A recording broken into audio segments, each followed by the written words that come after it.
Radio Claret América presenta Sediento de ti, la palabra, fuente de vida, con el sacerdote misionero claretiano Tony Díaz. Reflexiones diarias del Evangelio. Aquí iniciamos.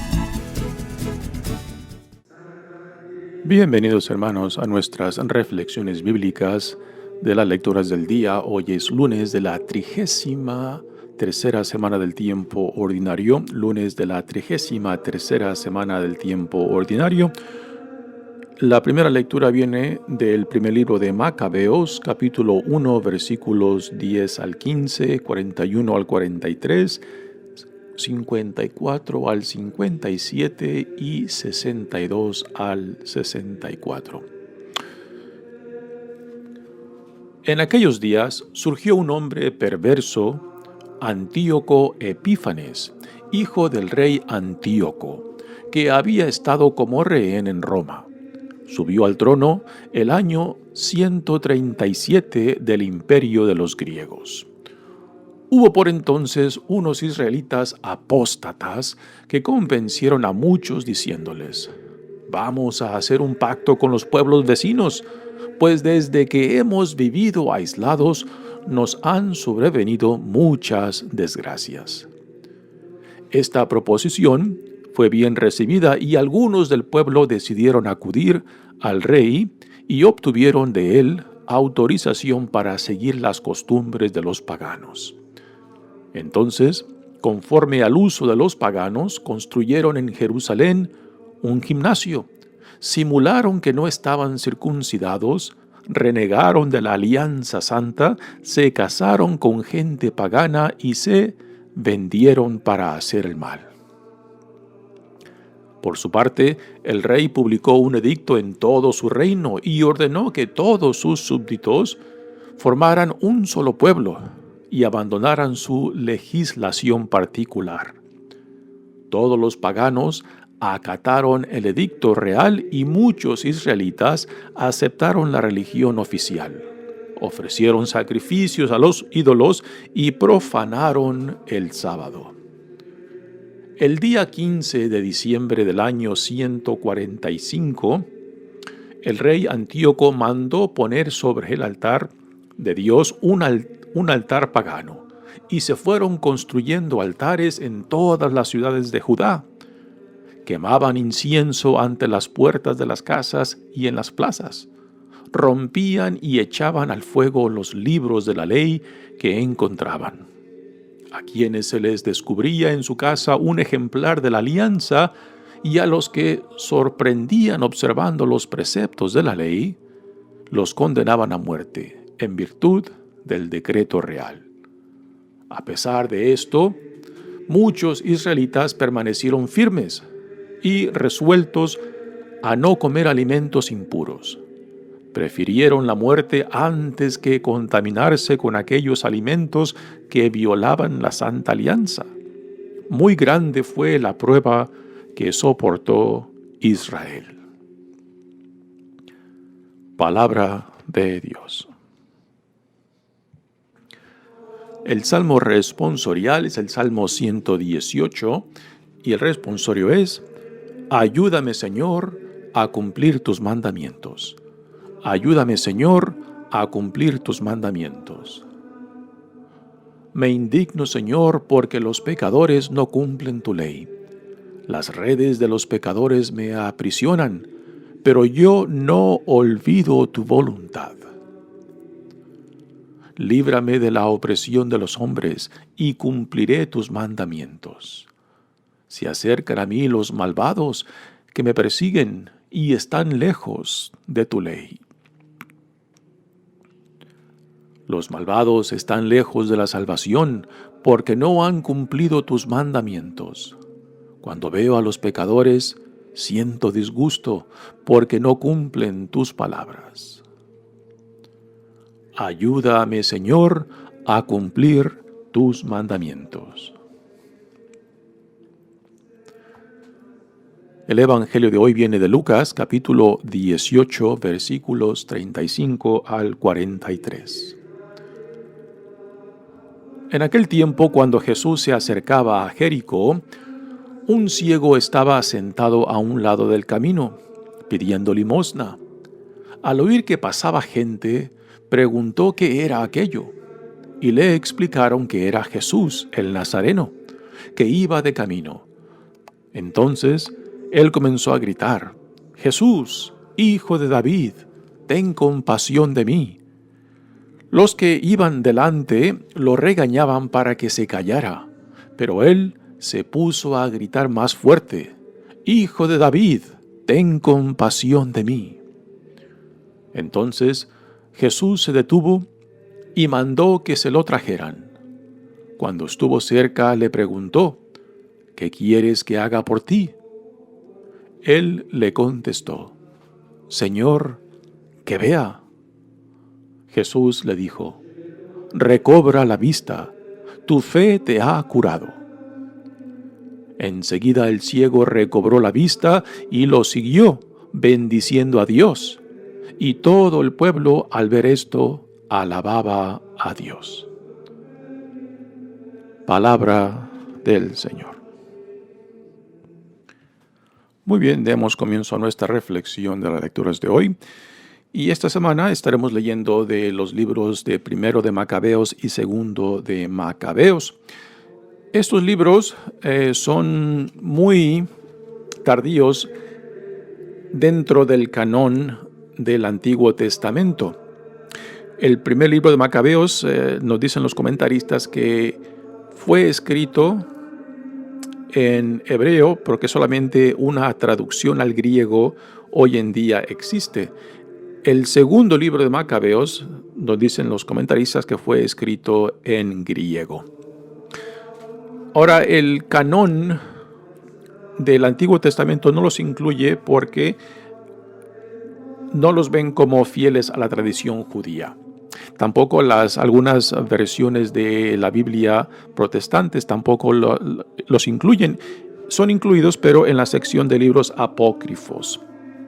En la Iglesia Católica, estos dos libros son incluidos porque hablan de la resistencia del pueblo de Israel en contra del imperio griego y después romano, que impusieron y querían destruir la religión del pueblo de Israel.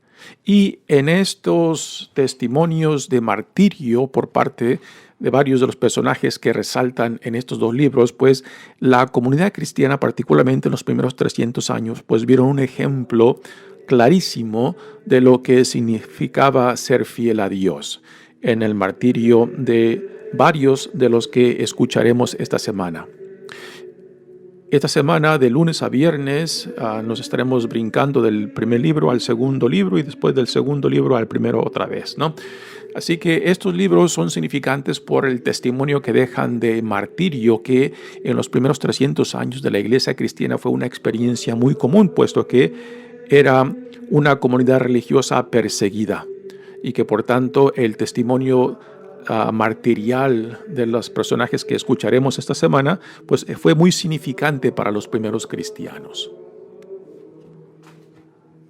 El trasfondo de estos dos libros es del mundo del imperio no romano, sino griego.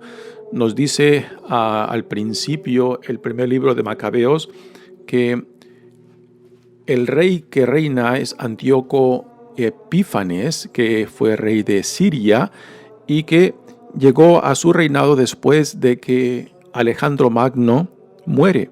Cuando Alejandro Magno, que había conquistado gran parte de lo que después fue reemplazado por el Imperio Romano, su imperio fue dividido entre sus generales importantes, ¿no?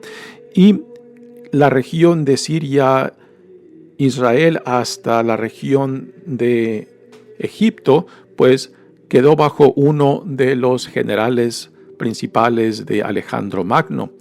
Y después, este general, pues que pasa a ser prácticamente como un tipo de rey que controla toda esa región. Así que es el imperio griego, no el romano, que es el trasfondo de estos dos libros de primero y segundo de Macabeos. Y aquí, en estos dos libros, tenemos la situación no tanto externa, sino interna de la comunidad judía entre aquellos que quieren asemejarse a la cultura griega y aquellos que están rechazando esta asimilación del pueblo judío a la cultura y valores griegos. Así que en estos dos libros de Macabeos encontramos el conflicto interno de la comunidad judía, de aquellos que fueron jalados hacia la asimilación y aquellos que resistieron y lucharon dando sus vidas para mantener la integridad de su identidad y también de su religión. Dice la primera lectura: en aquellos días surgió un hombre perverso, Antíoco Epífanes. Reinaba en Siria, que después controlaba toda la región de Israel, hijo del rey Antíoco, que había estado como rehén en Roma. Subió al trono el año 137 del imperio de los griegos. Así que este es el contexto que nos deja este primer libro de Macabeos. Dice: hubo por entonces unos israelitas apóstatas. Por apóstatas se refiere a aquellos que se sentían atraídos por la cultura griega y que rechazaban su propia identidad judía, que convencieron a muchos diciéndoles: vamos a hacer un pacto con los pueblos vecinos, pues desde que hemos vivido aislados nos han sobrevenido muchas desgracias. Aquí tenemos uno de los polos de este conflicto interno de la comunidad judía, que interpretaban sus desgracias y sus sufrimientos porque se habían aislado del resto de los pueblos vecinos al mantenerse fiel a la alianza con Dios y a la ley judía. Así que esta es una interpretación de un polo que busca asimilarse a la cultura griega. Aquellos que se mantienen fiel a la alianza y a la ley, pues dirán todo lo contrario, que los sufrimientos que están padeciendo no es a causa de que son fieles a la ley, sino todo lo contrario, de que han sido infiel tanto a Dios como a la ley misma, ¿no? Así que aquí se refleja el conflicto interno que está viviendo la comunidad judía bajo el imperio griego.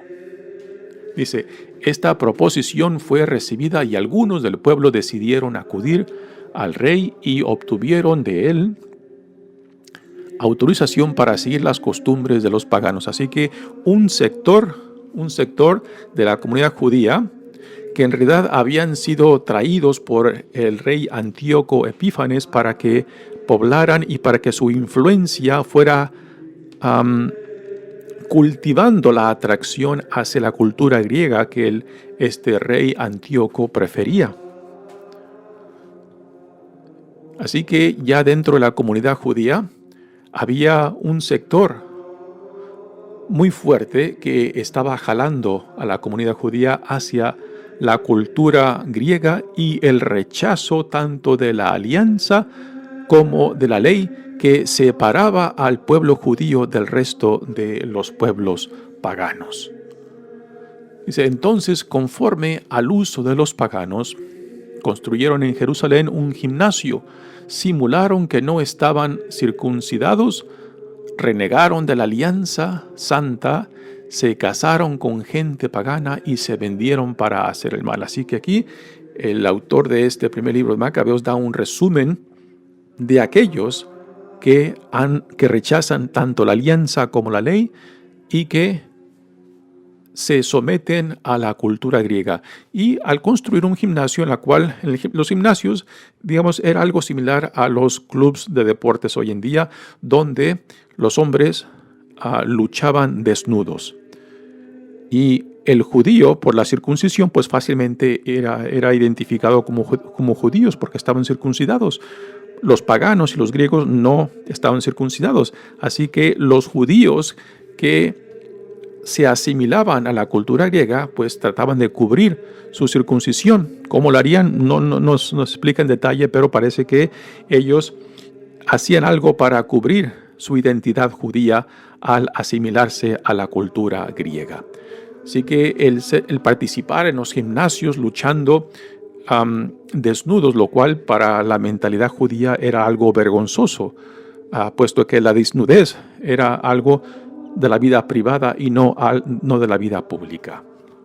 Y después dice que se casaban con gente pagana y que rechazaban tanto la alianza como la ley, ¿no? Así que es un rechazo total por parte de un sector de la comunidad judía. Pero después está la reacción interna de aquellos que rechazan la asimilación y que buscan mantener la integridad de su identidad como de su cumplimiento de la alianza. Dice: por su parte, el rey publicó un edicto en todo su reino y ordenó que todos sus súbditos formaran un solo pueblo y abandonaran la legislación particular. Este era el plan final del rey Antíoco Epífanes de hacer desaparecer todas las barreras, todas las divisiones entre pueblos paganos y los otros pueblos que tenían religiones que los separaban unos de otros, e imponer una religión oficial del reinado, ¿no? Este era el propósito del rey Antíoco. Y es el propósito que aquellos que lucharán contra él, pues se opondrán hasta el punto de dar sus vidas. Y aquí en estos libros tenemos los primeros testimonios de mártires dispuestos a derramar su sangre, a dar su vida por la integridad de su identidad y de su fidelidad a la alianza como a la ley.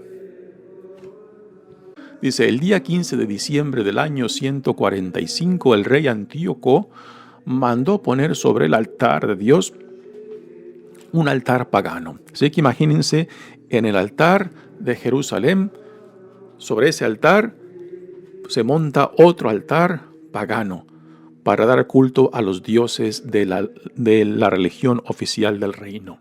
Y se fueron construyendo altares en todas las ciudades de Judá. Para los judíos solamente había un altar, el altar principal, particularmente el altar del incienso, donde solamente los sacerdotes judíos podían entrar en un tiempo específico y particular del año. Y aquí este rey estaba montando altares en diferentes partes de la ciudad. Así que para la mentalidad y para la sensibilidad judía, pues esto era algo terrible. Era una humillación tremenda para ellos. Quemaban incienso ante las puertas de las casas y en las plazas. Rompían y echaban al fuego los libros de la ley que encontraban. A quienes se les descubría en su casa un ejemplar de la alianza, y a los que sorprendían observando los preceptos de la ley, los condenaban a muerte en virtud del decreto real, ¿no? Así que ya aquí se nos dan los principios de la reacción que vendrá después, que lo veremos más claramente en el segundo libro de Macabeos. El segundo libro de Macabeos tiene temas religiosos más evidentes que el primer libro de Macabeos.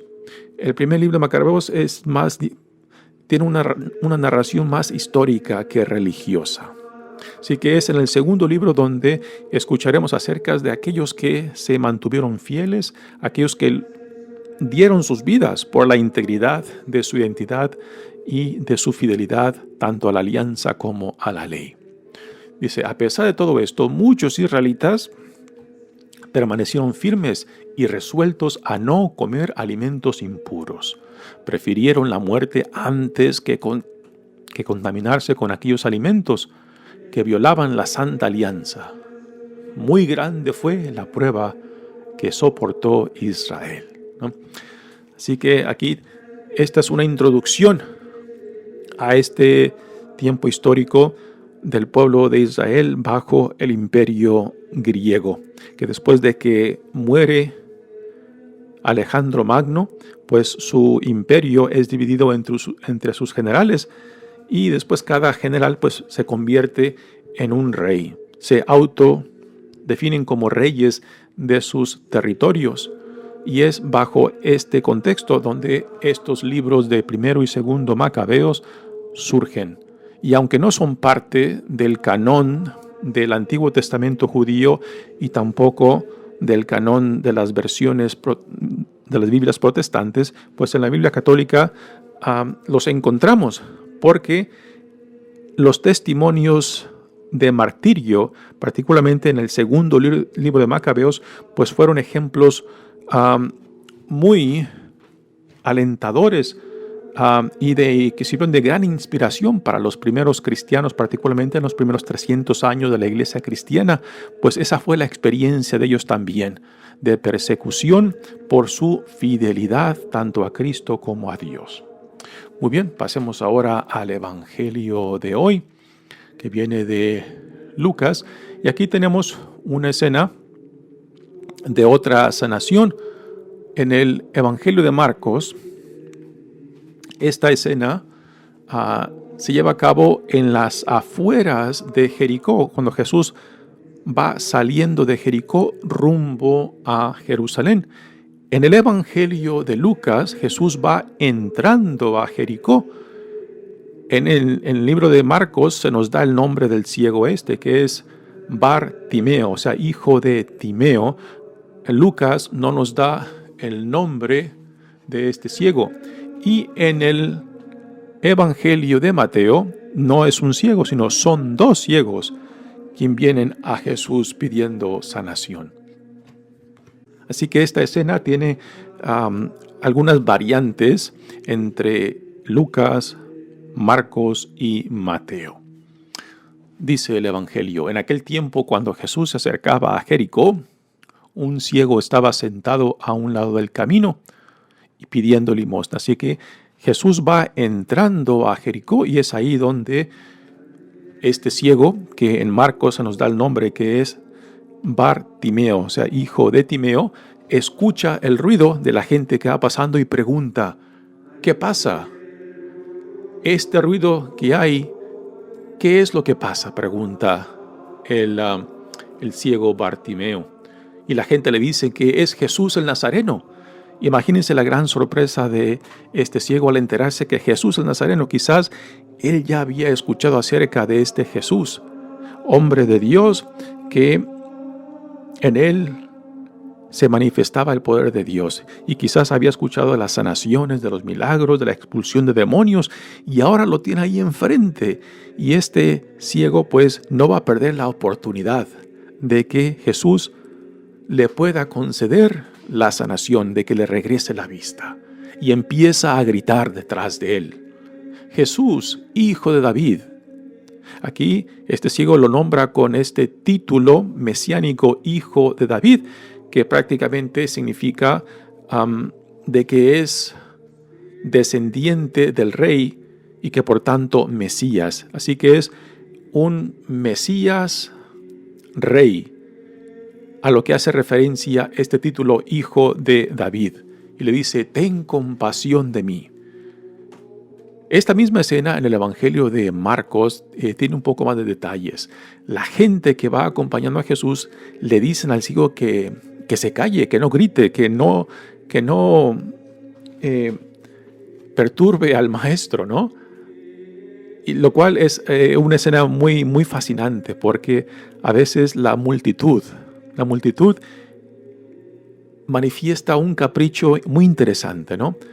Que fácilmente se pueden volver en contra como en favor de alguien. Aquí la multitud que acompaña a Jesús quieren callar a Bartimeo, quieren callar al ciego y le dicen que no enfade al maestro, pero él sigue gritando. Él sigue gritando y finalmente Jesús lo escucha. Y entonces Jesús se detiene, ¿no? Y lo cual es una reacción muy interesante, ¿no? De que si uno fácilmente se deja persuadir por la multitud, por aquellos que supuestamente representan a Dios, supuestamente son instrumentos de Dios, o si son obstáculo para llegar a Dios, ¿no? Así que aquí Bartimeo, el ciego, los ve como obstáculos cuando lo quieren callar, pero él insiste, él tiene una necesidad, él quiere que Jesús lo atienda. Jesús se detiene y lo llama. En el Evangelio de Marcos, cuando Jesús lo llama, esa misma gente que segundos antes le estaban diciendo que se callara, que no molestara al maestro, ahora le dice, hombre, levántate, ponte con ánimos porque el Señor te llama, ¿no? Y así de fácil, esa multitud primero lo calla y después ahora lo anima, ¿no? Ahí se demuestra el capricho de las multitudes, que uno nunca se puede confiar a las multitudes, ¿no? Aquí lo que nos interesa es la actitud del ciego, que no permite que la multitud apague su voz o que simplemente los halagos de la multitud, según el Evangelio de Marcos, lo quieran elevar en algo falso. Lo que el ciego quiere es que Jesús lo atienda, y Jesús se detiene, y Jesús pudo escuchar su voz, pudo escuchar su petición por encima de las palabras de la multitud. Y Jesús le dice, cuando estuvo cerca, le preguntó, ¿qué quieres que haga por ti? Una pregunta muy interesante. Si Jesús te haría a ti esta pregunta, ¿tú qué responderías? ¿Qué quieres que haga por ti? El ciego le contesta, Señor, que vea. Y la respuesta del ciego no es simplemente una respuesta de su necesidad física, o sea, de que está ciego y que quiere ver, sino también su respuesta significa algo mucho más importante, de que quiere ver quién es Jesús, quiere entender quién es Jesús. Porque después de que él es sanado por la gracia de Dios, él no solamente recobre la vista, sino que después se hace discípulo de Jesús, poniéndose en el camino junto con él. ¿En el camino hacia dónde? En el camino hacia Jerusalén. Al principio del cristianismo, los que se identificaban como seguidores de Jesús eran conocidos como gente en el camino, porque Jesús es el camino, la verdad y la vida, ¿no? Es así como el Evangelio de Juan lo identifica. Él es el camino, la verdad y la vida. Así que ponerse en el camino es ponerse como discípulo, es ponerse a los pies y someterse al Maestro, que en este caso al ciego lo ha sanado y ahora lo invita para que sea parte de este gran proyecto de salvación, parte del reino mismo, ¿no? Así que cuando el ciego es sanado, no simplemente se queda contento con su sanación, con su recobrar la vista, sino que inmediatamente se pone en el camino junto con Jesús. Jesús le dice, recobra la vista, tu fe te ha curado. Y ahora viene la reacción del ciego. Enseguida el ciego recobró la vista y lo siguió bendiciendo a Dios. Así que aquí tenemos la reacción de que él reconoce de que Dios no solamente lo ha sanado, sino que ahora le ha movido el corazón para que también se disponga a recibir la buena nueva del reino. Y cuando se identifica con esa visión del reino de Jesús, pues se pone en el camino junto con él. Y todo el pueblo, al ver esto, alababa a Dios. Una bella imagen de sanación, pero los milagros en los evangelios no simplemente son milagros físicos, también son milagros que van más allá de la sanación, al encuentro con el Dios vivo en Jesucristo. Así que la sanación de este ciego también es sanación espiritual, es sanación de poder ver lo que Dios está llevando a cabo en Jesús el Nazareno y la invitación que Dios nos hace en Él y por medio de Él para sumarnos a ser parte de este proyecto de salvación, de este reino que Dios está inaugurando en Jesucristo nuestro Señor, ¿no? Así que y esto lo manifiesta claramente el ciego, que después de ser sanado se pone en el camino, se hace discípulo y particularmente porque Jesús va a Jerusalén, donde su vida llegará a su fin, donde Él cumplirá la misión que Dios le ha encomendado, donde se pondrá en el momento más difícil a los pies de Dios para hacer su voluntad, no porque Dios se lo exige sufrir, sino porque es parte de su fidelidad, de su entrega, de su identificación completa con la voluntad de Dios. Mi nombre es Padre Tony Díaz, misionero claretiano. Que Dios los bendiga. Radio Claret América presentó Sediento de ti, la palabra. Fuente de vida. Sus comentarios son importantes. Contáctenos en radioclaretamerica@gmail.com.